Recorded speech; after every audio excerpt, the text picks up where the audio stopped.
Hi and welcome. I am here today with HTC Desire 20 Plus and I'll be showing you how to get an iOS volume panel.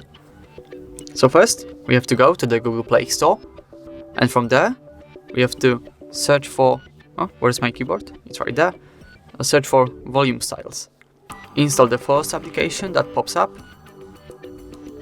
Right, now wait for a short while, open it after the installation, then press that blue Start button in the top right corner.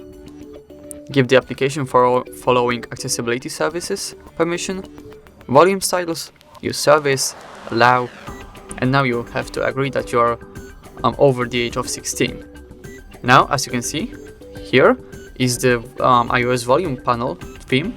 Tap on it, try changing the volume levels, and as you can see, the appearance of your volume panel has changed. There are also many different looks. For example, wave, which looks kind of cool in my opinion. It has a little animation.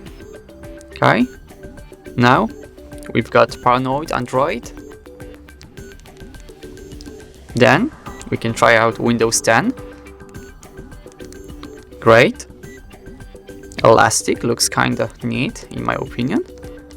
So yeah, there are many different themes in this application and I highly recommend you to try all of them. But that's all for this video. Thank you so much for watching. Please leave a like on this video and subscribe to our YouTube channel. Goodbye.